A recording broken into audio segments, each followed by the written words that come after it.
एक असतं ना की माझ्या या डाऊनफॉलमध्ये माझ्यासोबत अमित होता किंवा माझ्या या डाऊनफॉलमध्ये माझ्यासोबत शिवानी आहे किंवा होती. आता मध्यंतरी शिवानीला एका म्हणजे त्या फेसवरून फार ट्रोल करण्यात आलं. प्रचंड म्हणजे एखादी व्यक्ती बापरे खूप डाऊन गेली असती किंवा तिने सिरियलच सोडली असती किंवा तिच्यासोबत जर बोलायला कोणी नसतं तर तिने काहीतरी वेगळं पाऊल उचललं असतं सोशली. पण शिवानी मला तशी कधीच दिसली नाही. शिवानी मला नेहमी स्ट्रॉंग दिसली आणि ती तरीही पोस्ट करत होती. यावेळेस अमित किती पाठीशी उभा होता किंवा मी तुम्हाला सांगू, ती मुळात स्वतः खूप स्ट्रॉंग होती. तिला पाठबळ द्यायला मी, तिचे आई वडील, माझे आई वडील आम्ही होतोच. पण ती इतकी स्ट्रॉंग मुलगी आहे. तिने मला तेव्हा पण एक शब्द वापरला, ट्रोलिंग होत होती, पिंपल्स असणारी हिरोईन आम्ही का पाहायची वगैरे वगैरे.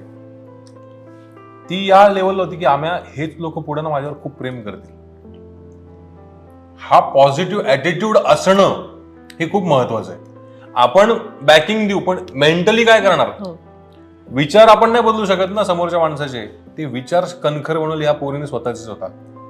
आणि त्या काळात मी फक्त असं होतो की तू मला सांग तुला त्रास होत असेल तर मी पटकन मुंबईहून साताऱ्याला येऊ शकतो, आपण वाटेल ते करू. तिची त्यावेळेस ती थेरपी पण केली होती. श्वेता शिंदे मॅमनी मुंबईमध्ये ते सगळं तिचं हे केलं होतं, ऑर्गनाईज केलं होतं. तिच्या त्या चेहऱ्यावरती लीच लावले होते, ते पंचकर्म करायचे होते तिला. आणि तेव्हा म्हणजे ती बरं काय आता हे मला ती दिसते आता पण ती कपडे असतात ना हॉस्पिटलचे कपडे, पॅन्ट शर्ट घालून आता बेदरलेली शिवानी नाही. ती समोर उभी आहे. गमतीशीर किस्सा. 1 2 3 4 5 आणि ते पण प्रॉपर 3 दिवसाच्या सुट्ट्या काढून श्वेता मॅमने ते सगळं मॅनेज शूट कसं बसं करून आणि त्यांनी सगळं म्हणजे सगळा लाईनअप. कारण त्यांनी पण तेव्हा हे केलं होतं की तिला त्रास होतोय तर आपण ट्रीटमेंट करूया. त्यांनी ती ट्रीटमेंट वगैरे सगळी तिची प्लॅन केली होती. आणि असे ना लाईनीत 5-6 जण त्यांनी पंचकर्म वमन करण्यासाठी बसवले होते. समोर बादल्या. इथे मुंबईतच आम्ही फ्रेश होऊन निघालो. आदल्या दिवशी ते लीच वाला सगळं झालं आणि दुसऱ्या दिवशी आम्ही सकाळी घरून फ्रेश होऊन निघालो तिकडे जायला. तिला माहितीच नाही आयुष्यात काय होणार आहे माहित नव्हतं अगं मला. ही बिचारी एकदम अनभिज्ञ होती. मला काहीच माहित नव्हतं. मला वाटलं कालचं एक झालं ते इतकं भयंकर होतं, ते झालंय ठीक आहे आता काहीतरी गोळ्या वगैरे देतील, औषध देतील, काहीतरी प्यायला सांगतील वगैरे असं. त्या आली मस्तपैकी आवरून ते कपडे घालून. ती आली ना अशी बघायला लागली आणि ती बघतच राहिली. मी तिकडे होतो. ती काय बघत होती तुम्हाला सांगतो. बादल्या ठेवलेल्या, माणसं बसलेले, ते काहीतरी द्यायचे प्यायला, ते प्यायचे आणि त्या बादलीत वमन करायचे. आणि ते सगळे लाईन मध्ये बसलेले अगं. आणि त्यांचा आवाज म्हणजे सगळं असं वियर्ड होतं अगं. म्हणजे ते चित्र इतकं वियर्ड होतं ना की मी अशी ती चेंज त्यांनी सांगितलं हे चेंज करून या ही तुमची. आणि हे मुळात वियर्ड नाही, म्हणजे हे पंचकर्माची हे प्रोसेस आहे. पण आमच्यासाठी हे पहिल्यांदा पाहत होतो आम्ही किंवा ही तर पहिल्यांदाच. तर ती म्हटली मला नाही करायचं, मला नाही करायचं. मला माझ्याकडे बघते ती, मला कोण थांब काय. आणि हा एकदम लांब होता कुठेतरी. आणि मी तिथून त्याला सांगते मला नाही करायचंय आणि मला नाही करायचं म्हणल्यानंतर मी जी रडायला लागली, टॉप पडत आणि मी कापायला लागले. मी त्यांना बघतीये आणि ते सगळे लोक त्यांचं काम, कारण ते सातत्याने करत आलेले असतील किंवा काही लोक नवीनही असतील, पण ते मला बोलले हे किती भयंकर आहे. 2-2 बॉटल्स आहेत मोठमोठ्या, तू काढा प्यायचंय आणि वमन करायचंय. मी म्हणलं मला नाही करायचंय. आणि त्या माझ्याशी बोलत होत्या मॅम ऐक ना माझ्याकडे बघते, डोंट वरी आपण हे असं करू तिथं. मी त्यांच्याकडे लक्षच दिलं नाही कारण माझा माणूस फक्त मला समोर दिसत होता ज्याला मी माहितीये. बाकी कोणी नाही. मला नाही करायचं. मी तिथे गेलो, तिचा हात धरला. मॅडम काय हे असं करावं लागेल. म्हटलं दुसरा ऑप्शन आहे, गोळी देऊन तिला आराम करू द्यायचा आणि पोट फ्रेश, पोट साफ होईल असा गोळ्या द्यायच्या. मग मी म्हटलं तसं करा शिवानी, तुला हे जमेल का. बसून मस्तपैकी काय टेन्शन नाही, हो करायचं ते करूया. मॅडम तिला घेऊन जा आतमध्ये रूम मध्ये, तिला नेलं, तिला त्या गोळ्या दिल्या. मग तिथं पण ते टेन्शन एवढं होतं ना अंकिता, म्हणजे मी अजूनही म्हणते की त्या पिरियड मध्ये हा होताच, आई बाबा होतेच. म्हणजे खरं तर मला नाही वाटत त्या गोळ्यांमुळे मी बरी झाले. मला वाटतं की हे सगळे मेंबर्स होते म्हणून एकतर बरी झाले. आणि त्यानंतर पुढचे 2 वर्ष 2.5 वर्ष माझ्या आयुष्यात जो सगळ्यात वर्स्ट पिरियड असेल ना, त्या पिरियड मध्ये मी तो दिवस आठवते. आणि मी इतकी छान उडी मारून पुढे निघून जाते की मला असं वाटतं काही झालेलं नाही, कुठे आणि tension नंतर तिने घेतली. ना विषय म्हणजे फिरलं कुठं सगळ्या गोष्टी, तिने ऍक्सेप्ट केलं की मी अशी आहे आणि ती रॉ फोटोज टाकायला लागली. एक्झॅक्टली हो उन्हात वगैरे. हो विदाउट post पाहायचो. मेकअप. ये बात ये चाहिए. आपण जर साई पल्लवीला ऍक्सेप्ट करतो आणि मी त्याला खाली टाकायचे आहे तशी मी खाली टाकायची बारीक अक्षरात आहे मला तशी. हे इतकं आवडलं, जे सौंदर्य तिला आहे, जे देवाने दिलंय ते आहे. बरं पण त्याच्या काय आधी करायचं? नव्हतं ना ग, अपी सुरू झालं तेव्हा फेस क्लिअर. मला ते शेड्यूल एकतर मला ते झेपलं नाही माझ्या बॉडीला. आणि ते जेव्हा बाहेर आलं ना तेव्हा लोकांनी त्याच्यावर कमेंट, तर मला पहिल्यांदा मी फार घाबरायला लागले होते की पहिला शो आहे आणि आपल्याला सगळे प्रेक्षक मंडळी असं बोलतात की हिला काय बघायचं, हिला पिंपल्स आणि ही हिरोईन होणार का. आणि माझ्या डोक्यात पहिल्यापासूनची एकच गोष्ट आहे, मला हिरोईन नाही व्हायचंय, मला अभिनेत्री व्हायचंय. मला नाही फरक पडत माझ्या चेहऱ्यावर पिंपल्स, माझं काम चांगलं होतंय, माझं काम बघा. पण ऑब्व्हियसली हा पण आणि एक खूप तीच महत्वाचा भाग गोष्ट असतो. महत्वाची ठरली. आज हिला फक्त हिच्या कामाने ओळखतात. नाही पण म्हणजे कामाने म्हणजे तिने ते अप्पी कॅरेक्टर ज्या पद्धतीने नेलं, किंवा तिचे परफॉर्मन्सेस काही सीन आहेत अंकिता, म्हणजे मी तिचे कौतुक म्हणून नाही सांगत ते, खरंच ऍज अन ऍक्टर म्हणून मी जेव्हा ऑब्झर्व करतो मोठमोठ्या ऍक्टर्सला, तिचे काही सीन आहेत म्हणजे ते मी बघत बसतो किती वेळ, काय लेवलला सीन केलेत तिने ते.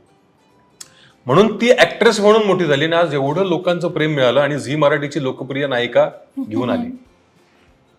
सो हा प्रवास माझ्यासाठी खूप इन्स्पायरिंग आहे. पण मग नंतर माहिती मी काय केलं? पहिला हिचा आवड शो नाही, उंच माझा जो कार्यक्रम येतो झी मराठीवरती, त्याला पहिल्यांदा हिचं इंटरॅक्शन होतं मीडियाशी. आणि तिची ना साडी जी नेसली होती ती एका बाजूने वरती आलेली होती. तिला ही साडी क्वीन आहे ही, हिचा हात धरू शकत नाही कोणी.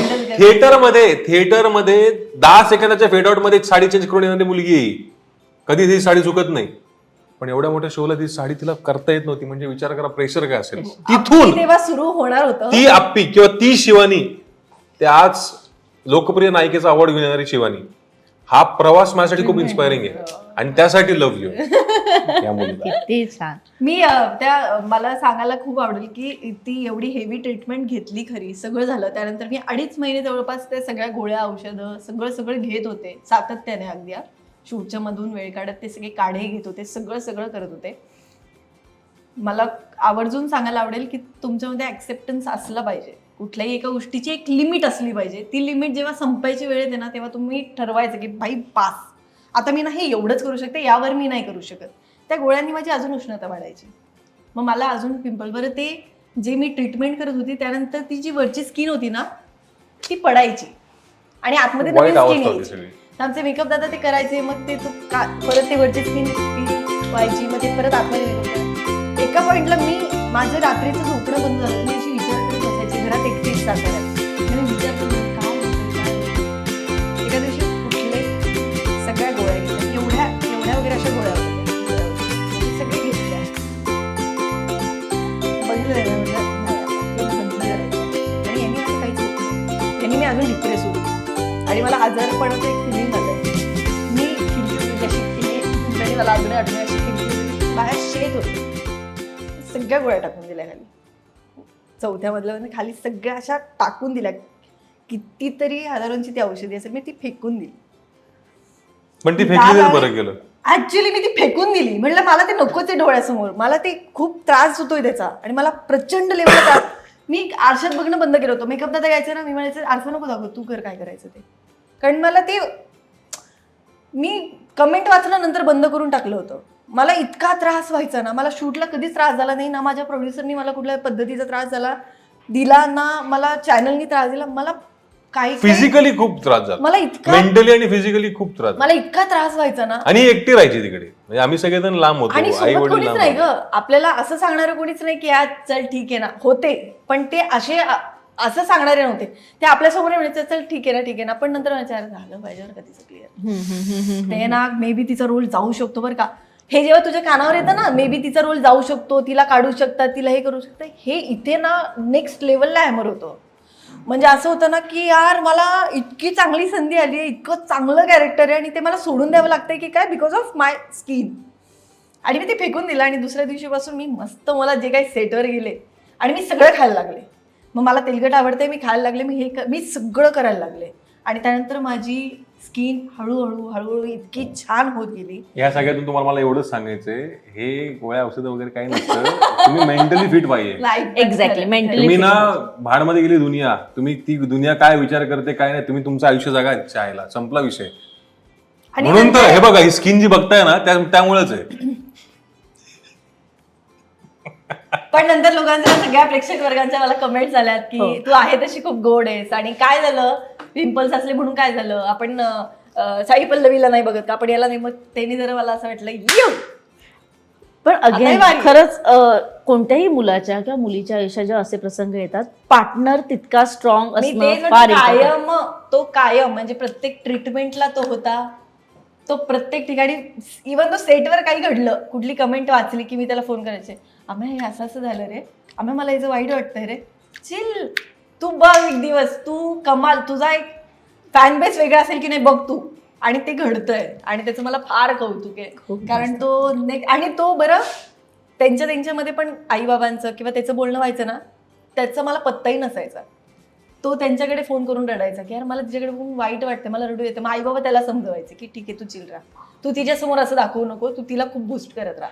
किंवा आई बाबा पण आम्हाला फोन करायचे की बाळा तिचं व्यवस्थित चाललंय ना, तू एकदा चक्कर मारून येतोस का, ती ओके ना, ती एकटी राहते. मग हा एका दिवसासाठी शूट मॅनेज करून यायचा आणि मग तू चिल आहेस ना, मस्त आहे, मग हा काहीतरी खायला घेऊन जायचा वगैरे. म्हणजे त्यांनी तेव्हा आमचं सगळं बिघडलेलं. मी तेच सांगतो ना, म्हणजे अंकिता काय झालं माहिती का, आम्ही ना 8 वर्ष फक्त असे चॅटिंग करत कॅफेमध्ये जाऊन कॉफी पीत नाही घालवलं. आम्ही एकमेकांचे दुखणे काढलेले आहेत, आम्ही एकमेकांना सावरलेलो आहे, आम्ही एकमेकांच्या फायनान्शियल गोष्टीमधून गेलेलो आहे, आम्ही सगळं करून झालंय माहिती का. म्हणून माझा हा जो ठामपणा आलाय ना आयुष्यात, तो यामुळे की हे सगळं करून झालंय. म्हणजे अजून खूप करायचंय, पण आम्ही आमची वर्स्ट कंडिशन पाहून झाली, आम्ही वर्स्ट लेवलला जाऊन आलोय. त्यामुळे ह्याच्यापेक्षा वर्स्ट नाही होऊ शकत काही, किंवा आता होणारही नाही काही. कारण आता आपण दोघं सोबत आहे म्हणल्यावर होऊच शकत नाही काही. मराठी मनोरंजन सृष्टीमधील मालिका, चित्रपट, नाटक तसेच कलाकारांबद्दलच्या नवीन अपडेट्स जाणून घेण्यासाठी नक्की सबस्क्राईब करा इट्स मज्जा मराठी या आपल्या नवीन यूट्यूब चॅनलला.